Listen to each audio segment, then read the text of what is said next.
Hi everyone, and I hope you're enjoying the event so far. This session, we are joined by Brooke Cochrane, who is part of Newcastle United, who is actually the women's captain. So hi Brooke, and how are you doing today? Hi, I'm great, thank you. Excellent. Thanks so much for joining. It's great, obviously, to have you as part of the event. I know I'm definitely looking forward to sort of find out a bit more about how you got in the position you're sort of in today and all the work that you're doing at the minute. Are you all right just to start off by sort of telling us a little bit about yourself and the kind of work you're up to at the moment? Yeah, of course. So I'm 28. I'm a sport development officer for Sunderland University, as well as playing for Newcastle United Women. I started playing football when I was around 11, and I played for a grassroots club called Blythe Town until I was around 14.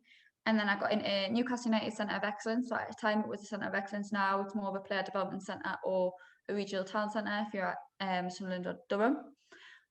From then, I broke into the women's first team, and then I played for the reserves until I was around 18. And then I left for I think it was for about 5 years, and I went and played for a lot more local club, Whitney Bay. And then I got asked to go back to Newcastle and trial for them again, like halfway through my last season for Whitney Bay. But I stayed with them until the end of the season. And then I went to Newcastle, and this is my 5th season back at Newcastle now. Halfway through my first season being back at Newcastle, I got asked to be captain. So that was a big leap up for us, especially for being back my first season again. And yeah, I've been there ever since, really. Oh, brilliant. It sounds like sort of quite a journey that you've been on then. One of my questions actually was going to be sort of what was your journey into semi-professional? I know you've kind of mentioned that you started at Blythe and you've been sort of Whitley Bay and then kind of back to Newcastle now, which is excellent.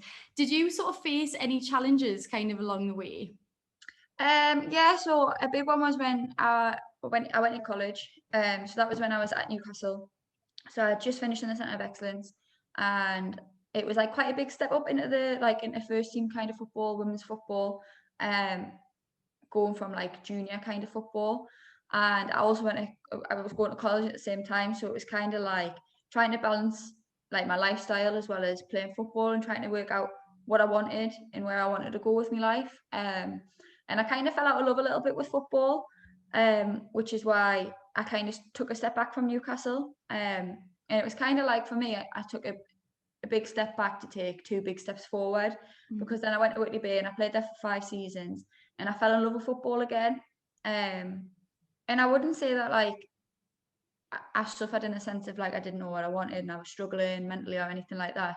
At the time, I wasn't really sure where I wanted to go. And I think when you're younger as well, like you like the thought of the lifestyle, and I was like all these new people and I wanted to go and do new things and stuff like that. But then I realized my heart was with football. And that was just simply from taking a step back and realizing how much I still love playing.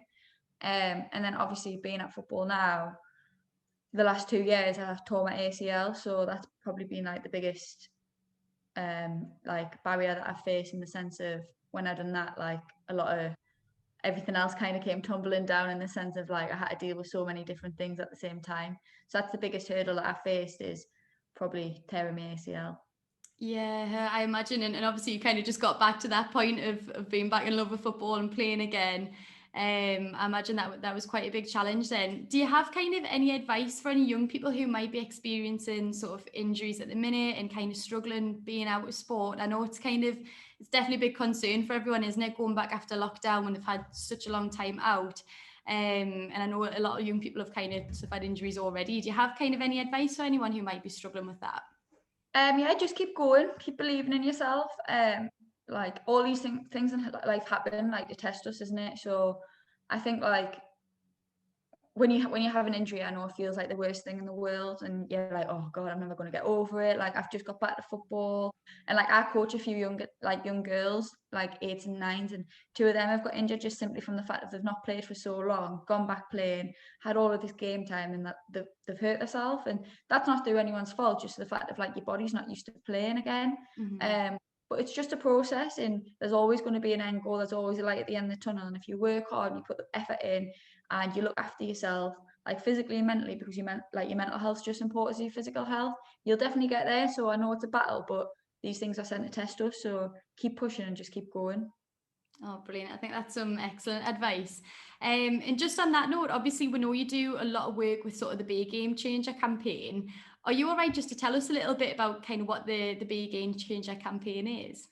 Yeah, definitely. So, Big Game Changer campaign is like it encourages football fans to openly talk about mental health in if like an environment where they feel comfortable and whether there's no judgment or anything like that. And it's whether like it's speaking about your own mental health or about people that you know who's faced mental health, whether it's with a loved one or with a professional, or your friends. Like, and it's just about being comfortable and knowing that there's people that out there that actually care, and that you don't have to kind of put something into a box and put it in the back of a room because there's people here that want to have a conversation with you and want to talk to you about it and want you to know that it's actually okay sometimes not to be okay. Mm-hmm. And like in the northeast as well, there's like quite a lot high statistics on suicide. So big game changer campaigns like that, like talk to people and hopefully like lower those statistics or like eventually kind of stop those statistics in the sense of a lot of people that are like commit suicide and stuff like that is through the sense of like they just feel like there's no one there to talk to. They feel like they're a burden on people and stuff like that. So yeah, Be a Game Changer campaign is probably a really positive campaign in the sense of letting people know you're not on your own and there's people there to talk to. Yeah, definitely. That sounds like a brilliant campaign. Are you all right just to tell us a little bit about kind of your role and what you do as part of that? Yeah, so I shared my campaign through a video through so my mental health journey in the sense of it all came kind of from I've probably struggled with like little things in the past and stuff like that, but once I like done my knee and faced my ACL, like I didn't play for Newcastle for 17 months. And I done my knee in the November and I didn't have an operation until the March and stuff like that. So my coping mechanism in life was to play football. So whenever I was struggling with anything, as soon as I stepped over the white line, nothing else in the world mattered. Having a ball at my feet, it kind of just takes everything away and it lets me get my frustrations out and like lets me just feel content in myself. And obviously when that went, I didn't know how to cope, and COVID happened a week after my operation. There was no gyms open. I couldn't go and see people. I couldn't have a conversation. I couldn't watch football, like the Premier League and everything stopped. So basically, Ashley from the Big Game Changer campaign got in touch with us to speak about my journey, um, and just to share my story in the sense of how I cope with it. So my role now is to share my story, use it as a platform, get it out on social media, and let people know that I see myself as quite a bit of a tough cookie and like I'm hard to break down and stuff like that. But when something big in your life happens, so for some people that might not be a big thing, but for me it was the biggest thing because it's always been my coping mechanism.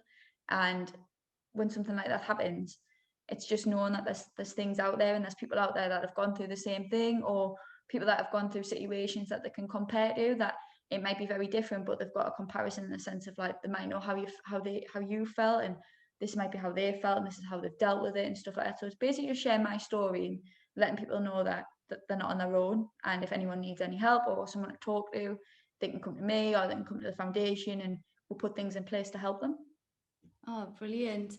I think that's really important. And like you say, it's affected a lot of people, hasn't it? And I know a lot of young people, especially, will be in the same position as yourself, whereas they'll go on the pitch or they'll go to train in the switch off from anything else that's going on. And it's a bit of you time, isn't it? And it's seeing other people, it's socializing, it's keeping fit as well. And I know a lot of people have struggled with that over lockdown. And like you say, not even being able to go home, watch sport on the telly, like it's had a big impact on everyone, hasn't it? So with that then, what sort of support is available for young people? So if they did kind of reach out to you to sort of look for a bit of help, what sort of things could they sort of receive? Yeah, so anyone over the age of 16 can like get in touch with the foundation, and they all of our digital resources are on offer to them. And they can join the campaign, and they have workshops and stuff like that, and they have lots of stuff on social media. So anyone over the age of 16 can get in touch and join that as well. All they have to do is really follow Newcastle United Foundation on all forms of social media, the Big Game Changer campaign as well, and just reach out basically. Reach out, start that conversation, and the help will be there if they need it. Oh, amazing. I'm sure that'll be really useful for a lot of people listening today as well. With that then, I know you sort of the first female Be a Game Changer ambassador. How did that sort of feel? How did that come about? Yeah, like it's probably like something that I'll take to the grave with this. It's something to be really proud of. And it's a bit of a shock in the sense like, I don't know, it's like, oh yeah, that's me. That's it. Like seeing myself on social media, like people coming up with us and saying, oh, I seen your video. But it's, although I'm really proud of it, I'm more in the sense of if it makes at least one person come forward, that's what I'll take with this more than anything, in the sense of like me sharing my story can help other people come forward, and as long as it helps people, that's something I'll always be proud of. So yeah, something to be really proud of, and like it's an amazing opportunity as well, and mental health is something that's really close to my heart. It's something that I do at work as well, and I'm surrounded with it all the time. So helping people is something that I really want to do. Oh, brilliant. That sort of leads us well on to the next question then. Well, I was going to ask kind of what your role is at Sunderland Uni, and I know you are involved in a lot of sort of mental health support at the university as well. Are you right just to kind of talk us through that a bit? Yeah, of course. So I'm a sport development officer at Sunderland University. So there's three of us that have that role, and we all work on like different types of projects. So mine's basically participation sport. So people that don't really want to play competitively but would still like to play sport. I run national league, so we've got some of the teams in the highest level in the country that play like Super League volleyball and stuff like that. So I run that.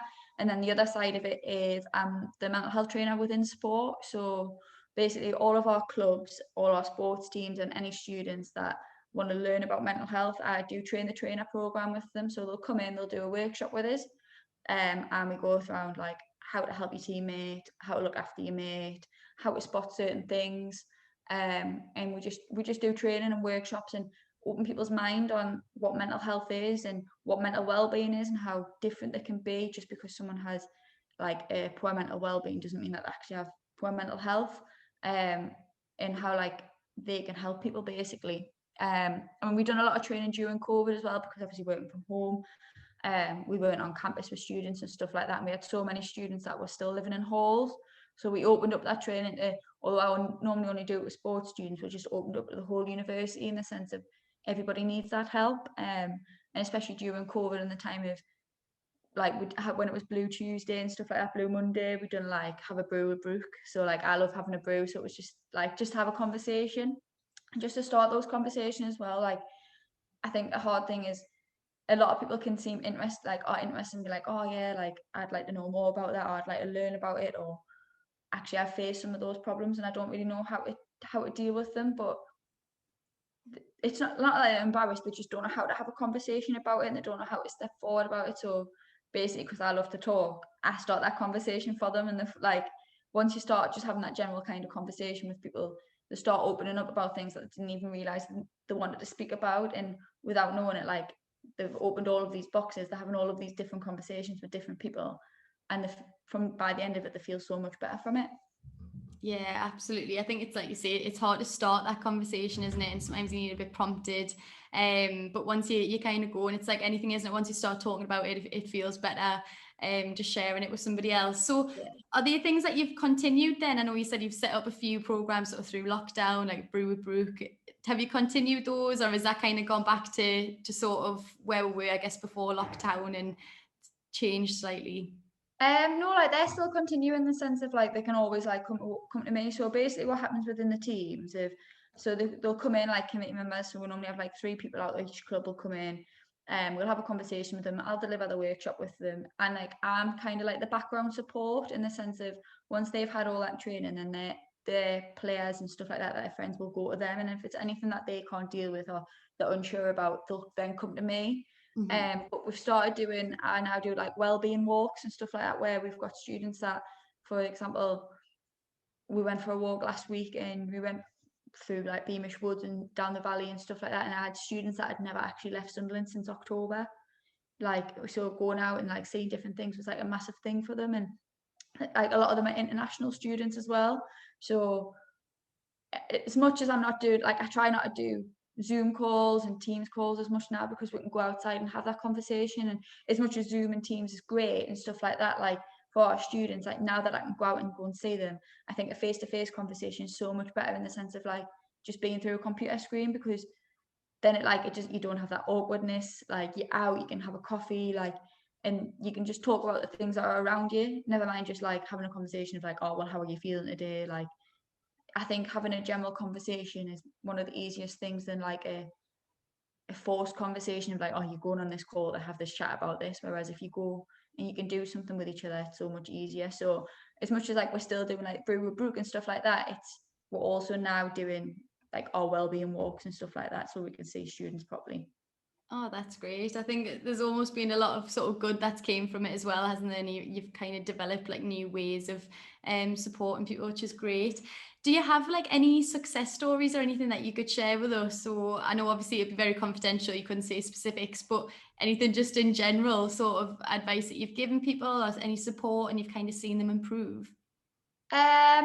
Yeah, like in the sense of I've had like students that have come to me that have been at the lowest of lows and don't really know how they can go forward from things, and they don't really know many people. And so we've like started these things where we have like adventure programs where they can go paddle boarding and jumping, like, so we do like cold water therapy where they jump off the pier into the sea and stuff like that. So that's like a big thing.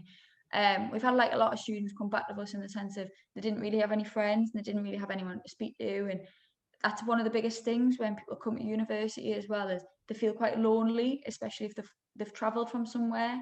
And I think like it's really hard when you get to a certain age to make new friends. I think when you're younger, it's easy, you just speak to anyone. Like when you're in school, you go and play and stuff like that. And if you're in college, like around your normal hometown, like you know people. But I think especially with university students struggle in the sense of coming over to somewhere where they've never been before to make that, like have a conversation and make friends. So from that, we've had like a lot of students that have made like great friends. Like this morning I went on my emails from a walk last week and I've had a student send us like 18 different photos, videos, like saying it's like the most amazing thing they've ever done, and they're Oh, so that's happy great. and they're so grateful and thankful. And it's like simple, like all we've done was take them for a walk, do you know what I mean? But they've made like 5 new friends from that. And 2 weeks ago they were telling us how they just wanted to go back home and they weren't very happy and they felt really lonely and really sad and they just couldn't deal with being on their own anymore. And now they're like a different person, and it's just simply from like booking a bus, come on, we're going to go for a walk, social distance walk, have a bit of a conversation for a few hours,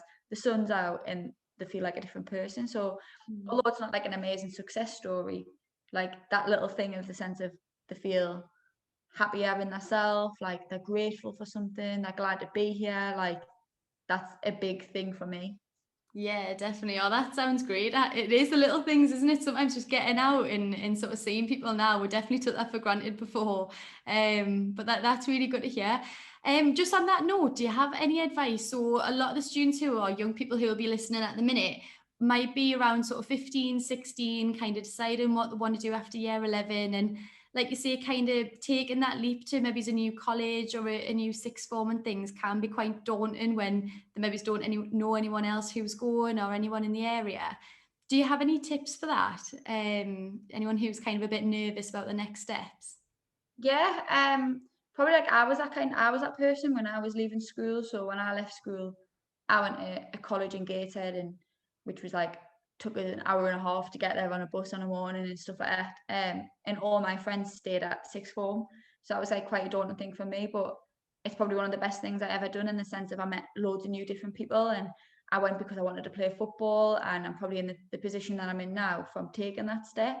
So I think like even if it's a daunting step and you're unsure on it, but there's something in your back of your mind, there's something in your heart that's telling you to do it, that's there for a reason. So follow it and trust yourself, trust the process. And even if you're there and you're still unsure on it, just have a conversation with someone, like go and speak to someone about it if there's something that you're interested in.